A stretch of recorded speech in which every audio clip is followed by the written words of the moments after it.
こんにちは。TK キャンプです。こちらのチャンネルでは UL ギアを使った軽量なキャンプを進めております。今回はですね、関西のいろんな素敵なキャンプ場に来ましたので、ベスト3を決めさせていただきました。その内容としては、ソロキャンプとして、また絶景として、ふさわしいかどうかというのを基準とさせていただきましたので、よろしければご参考になればと思います。本当に関西も息を飲むほどすごく素敵な絶景キャンプ場が多いので、ぜひ一つでも気になるところが見つかれば幸いです。それでは行きましょう。まず第1位に選ばせていただいたのは、六谷崎浜オートキャンプ場滋賀県になります。もう総合的なところで選ばせていただきました。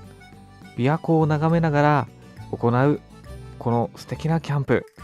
土日祝日だとちょっと人が多いので、ソロキャンプという意味ではちょっとどうかなとも思ったんですが、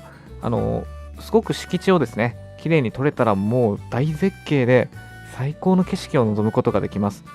夕日もすごく素敵ですし、僕が行った時は月が湖畔に反射してめちゃめちゃ綺麗だったんですよね。で、また朝日もめちゃめちゃ綺麗なので、この一日移り変わりゆく様っていうのは本当にこのキャンプ場のすごく素敵なところなんです。木も多くてハンモックなんかも行けるんじゃないかなと思いますので、ここはぜひまず皆さんにお勧めしたいキャンプ場になってます。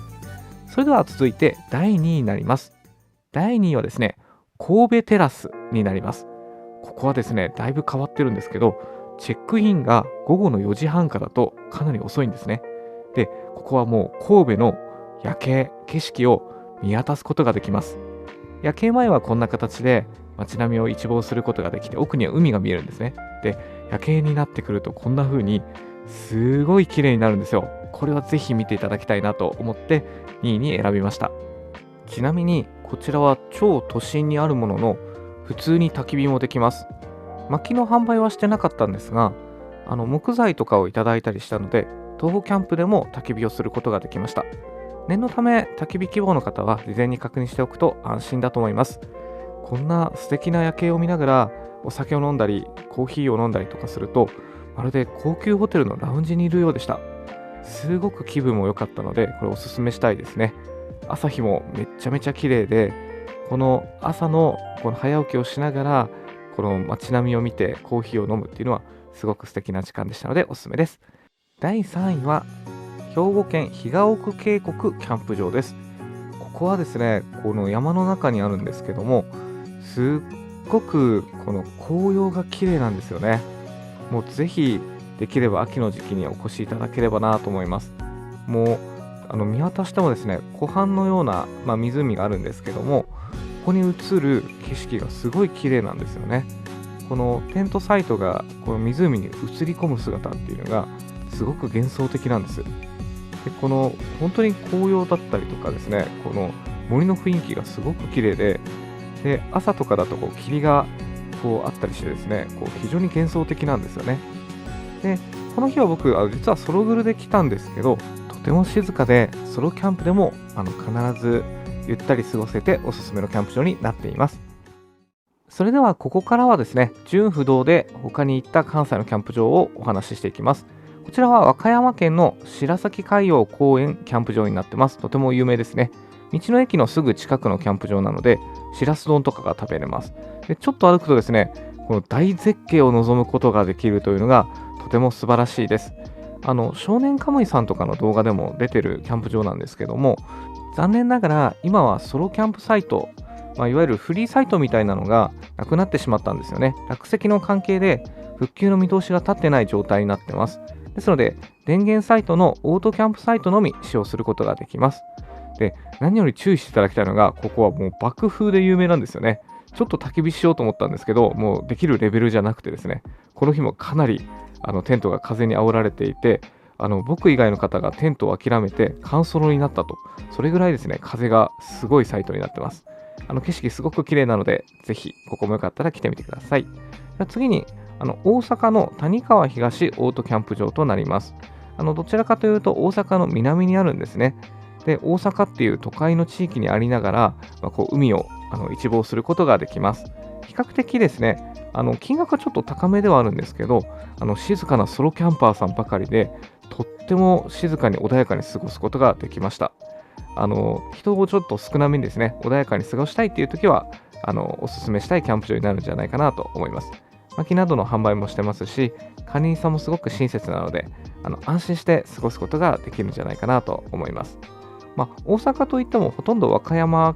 寄りなので、そのあたりだけ位置関係ご注意いただければと思います。すごく静かでのんびり過ごすことができるので、ちょっとまったりしたいななんていう方にはですね、おすすめしたいキャンプ場になると思います。次に奈良県炭焼アウルキャンプ場となります。こちらはですね、温泉が有名なエリアのキャンプ場なんですね。もう歩いて1分で温泉施設があるというのがおすすめポイントになってます。ただ、サイト上はですね、どちらかというとファミリー向けなので、ソロキャンプで1人でゆっくりしたいと思われる方には、ちょっともしかしたら違うかもしれません。ただ、売店が整ってたりとか、このように温泉施設がすぐ近くにあったりとか、初心者さんがデビューしたりする分には、すごく安心のキャンプ場になってるんじゃないかなと思います。ロケーションはわりかし普通なんじゃないかなと思います。ただですね、朝起きるとこんな感じで、山の中にあるということで、霧がすごく濃い光景とかを望むことができるのは面白いかもしれませんね。次に、兵庫県 FBI 淡路キャンプ場です。こちらは淡路島にあります。すごくおしゃれなキャンプ場で、かつもう海のこの砂浜の上にテントをそのまま立てているというのがとっても珍しいです。海もすごい綺麗ですよね。で、ただご注意いただきたいのが、もう風が強い日に当たるともうすっごく難易度が高いキャンプ場なんですよ。この通りですね。もう風を遮るものがないので、非常に設営が難しくなったりします。ただ、もう本当にこう手つかずの大自然というか、めちゃめちゃ綺麗なので、こんな風に虹が上がったりとか、景色を望む分にはすごく素敵です。バーなんかもあったりするんですよね。見ての通りの完全砂地なので、普通のペグではやっぱり立てることができません。なので、サンドペグとかを借りることができます。レンタルでお金がかかるんですけど、ただ注意していただきたいのは、こんな風にですね、強風なので、僕とかは実はこれテントを立てるときに、ポールが折れちゃうぐらいだったんですね。でかといって、このビビーで行こうとしたんですが、強風だと砂がものすごい入ってくるんですよね。ですので、風が強い日は、一転してものすごく楽しむことが難しいキャンプ場に変わりますので、こちらに来られる場合は、事前に風の状況とか見ていただいた方がいいと思います。そうでないと、この僕みたいにですね、ポールをですね、折れたポールを設営するに、ほとんどの時間を使ってしまうということになりかねませんので、そのあたりは、当日の天候状況によるということです。なので、風が強い日で、この日、雨も降ってたんですけど、テントとかギアが砂まみれになりますので、小型のテントとかを使った方が、メンテナンスとかもしやすくていいんじゃないかなと思います。続いて、兵庫の日本のへそキャンプ場になります。こちらは最寄り駅から徒歩1分と、徒歩キャンパーも非常に来やすいキャンプ場になっています。比較的新しいキャンプ場ですね。山間部にあるので、2月とかに行くとすごく雪が降ってました。はい。で、平日に行くと比較的お客さんも少ないので、ほとんど乾燥の気分を味わうことができます。なので、ゆったりしたいという方にはすごくおすすめですね。薪とかも販売してますし、目の前にレストランとかもあったりするので、非常に初心者さんも安心して過ごせる内容になっているかと思います。はい。で、続きまして、どんどんいきますね。兵庫県の川の根ベースキャンプ場になります。こちらはですね、キャンプ場なんですけど、野営感を味わうことができるキャンプ場なんですね。駐車場で車を止めると、しばらく歩きます。ですので、カートとかでも結構しんどいかもしれませんね。バックパックが推奨です。で、キャンプ場に入ると非常に広大なフィールドなんですよね。ですので、ちなみに薪も売ってますので、お願いするとここで用意していただいてます。ハイステなんかもありますので、野営場っぽいんですが、ちゃんと整っています。トイレもしっかりしてます。で、すごく奥まで行くことができるので、奥まで行くともっと湖とかが、自然に近い状態でキャンプすることができます。空いてたらどこでも張っていいので、この辺りはすごく楽しいですね。ちなみにこの日僕は乾ソロだったので、非常にですね、すごくゆったり過ごすことができました。川の上とか川の近くとか、あと木もいっぱいあるのでハンモックとかいろいろ遊び方もすごく楽しめるんじゃないかなと思います。はい、この日は僕が薪ストーブの煙突をボコボコにしてしまった日になってます。はい、で、夜も街灯とかも一切ないので、非常にですね、この自然豊かなキャンプっていうのを楽しむことができるので、ゆっくりしたいなとか、ちょっと自然と触れ合いたいなっていう時には、もう本当にぴったりですね。この川の音なんかもすごく居心地が良くて、ぐっすり眠ることができました。はい。ですので、とてもおすすめのキャンプ場になっていると思います。続いて、大阪の豊国崎オートキャンプ場になります。こちらも大阪ではすごく人気のキャンプ場みたいです。高台からはですね、神戸の対岸の景色を望むことができて、これも見晴らしが結構抜群ですね。車横付けの展望サイトもあれば、少し歩いて中に入っていく心理サイトなんかもあってですね、サイトによって雰囲気が全然変わるっていうのもすごく面白いなと思いました。また行ってみたいなと思うキャンプ場の一つです。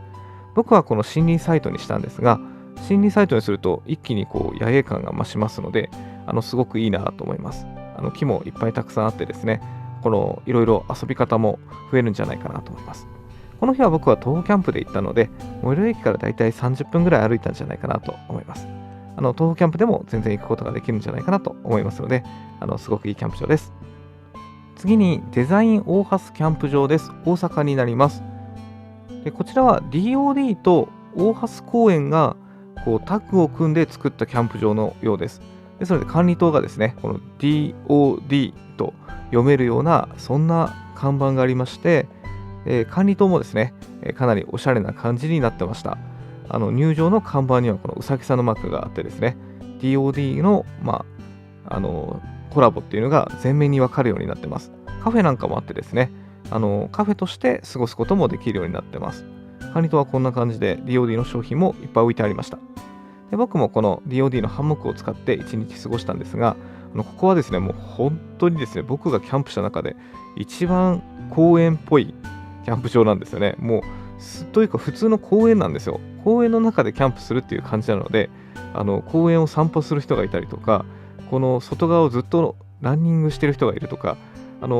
乾ソロだったんですけど、静かに過ごすことがなんかあんまりできなかったんですよね。なので、サクッと街中にあるので、サクッとキャンプしたいという人が使う場所なんじゃないかなと思います。ただ、施設費用は結構高めだったりするので、正直ちょっとあんまりおすすめをするかっていうと、と思わせるようなキャンプ場になってます。ただ、最初の1回目にですね、どんなものかなっていく分にはいいんじゃないかなと思いますので、お知らせさせていただきます。ある意味、公園で焚き火するっていうのはすごく非日常を味わえましたので、そういう面白さなんかは感じられましたけどね。次に、滋賀県のキャンプ場です。磯ベースになります。こちらも琵琶湖を望めるキャンプ場になっています。一番最初にご紹介した六谷崎浜オートキャンプ場に比べると、その琵琶湖の対岸に存在するんですね。逆方向を望むような形になってます。で、こちらもやっぱり景色がすごい綺麗ですよね。っていうか、滋賀県の琵琶湖って想像以上にめっちゃ綺麗なんですよ。なので、夕焼けとか、もう本当信じられないぐらいの景色になるので、ここもソロキャンプでゆっくり過ごしたいなっていう方にはおすすめしたいです。で、ちょっと夜景なんかもこの湖の向こうの方に見えるので、かなりエモい感じの時間を過ごすことができます。こんな感じですね。ちょっと画像だと分かりづらいんですけど、とっても綺麗でした。はい。朝もこんな感じでコーヒーを飲みながら過ごす感じで、まるで海外のような雰囲気になりますよね。ちょうどいいぐらいの木の椅子代わりになるような木なんかもあったりして、まったり過ごすことができました。なのでこの日はですね、この琵琶湖をただただ眺めながら、ゆっくりコーヒーを飲んで過ごす朝の時間も最高でしたね。はい。ここもぜひおすすめしたいキャンプ場の一つとなりますので、よかったらぜひ足を運んでみてください。滋賀県もめちゃめちゃいいキャンプ場多いですよね。関西のキャンプ場すごく素敵です。はい、それではですね、これが僕が行った関西のおすすめキャンプ場ベスト3プラスアルファでした。本当に関西のキャンプ場もまだまだ行けてない素晴らしいキャンプ場がたくさんあるんですよね。すごくキャンプが楽しめる素敵な場所になっていると思います。この中で少しでも皆さんが行きたいなと思っていただけるキャンプ場があったら嬉しいです。もしお役に立てましたらお手数ですが、チャンネル登録、高評価、コメントなどいただけますと幸いです。最後までご覧いただきましてありがとうございました。